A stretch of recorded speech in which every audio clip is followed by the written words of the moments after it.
যখন মাইয়েতকে কবরে শোয়ানো হয় তখন সে তাকে দাফন করে যাওয়া ব্যক্তিদের হাঁটার খসখস আওয়াজ শুনতে পায়। এরপরে তাকে যখন শুইয়ে দেওয়া হয়, সে যদি মুমিন ব্যক্তি হয় তাহলে তার মাথার দিকে তার সলাত এসে দাঁড়িয়ে যায়। দুনিয়াতে আপনি যে নামাজগুলো পড়েছেন, আমি যে নামাজগুলো পড়ছি, এগুলো মাথার দিকে দাঁড়িয়ে যায়। ডান দিকে চলে আসে তার সওম, সওম মানে কি? রোজা। বাম দিকে চলে আসে যাকাত, যাকাত মানে কি? বাম দিকে মাইয়াতের থাকবে কি ভাই? যাকাত।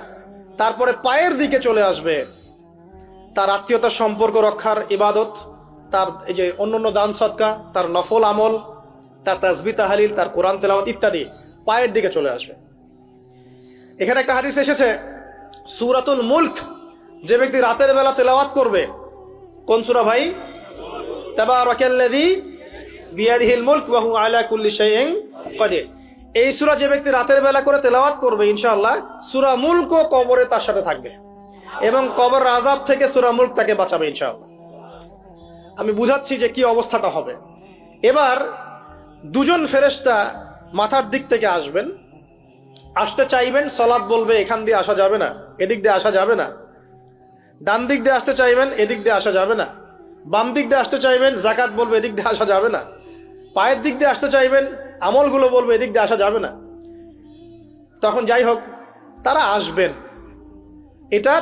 এটা কথা কি? এটা কথাটা হচ্ছে যে সলাতের গুরুত্ব, সে সলাত আদায় করেছে, সে আমার হক আদায় করেছে, আমি তার পক্ষে আছি, এটা পক্ষে বোঝাচ্ছে। রোজা বলবে আমি ওর পক্ষে আছি, তাকে আপনি কোনো শাস্তি দিবেন না, আমি তার পক্ষে আছি। আপনারা দুজন তাকে শাস্তি দিবেন না, আমি যাকাত তার পক্ষে আছি, এটা পক্ষে থাকার কথা। তারপরেও তারা আসবেন, চোখগুলো হবে নীল এবং কালো বর্ণ, নীলাপ চোখের কালো। মুনকার নাকি? উঠে বসিয়ে দেওয়া হবে। এবার তিনটা প্রশ্ন। প্রথমে প্রশ্ন হচ্ছে কি? মান রব্বুক, তোমার রবকে? তখন মুমিন বান্দা বুক ফুলিয়ে বলবে রব্বি আল্লাহ, আমার রবকে আল্লাহ। পৃথিবীতে যে ব্যক্তি আল্লাহর সাথে শিরিক করে নাই, আল্লাহ তাওহীদের উপর থেকেছে এবং তার উপরে মৃত্যুবরণ করেছে, ইনশাআল্লাহ সে ব্যক্তি এর উত্তর নির্দ্বিধায় দিতে পারবে ইনশাআল্লাহ। আর দুনিয়াতে যে বা যারাই আল্লাহর সাথে শিরিক করবে, আল্লাহর সাথে শিরকের পাবে লিপ্ত হবে, ওই অবস্থায় মারা যাবে, তাওহীদের উপর থাকবে না, কোশ্চিন কালেও মান রব্বুক উত্তর দিতে পারবে না। তারপরে প্রশ্ন হয়ে যাবে মা দীনুক, তোমার দিন কি ছিল? মুমিন বান্দা উত্তর দিবে কি? দীন ইয়াল ইসলাম, আমার দিন ছিল ইসলাম।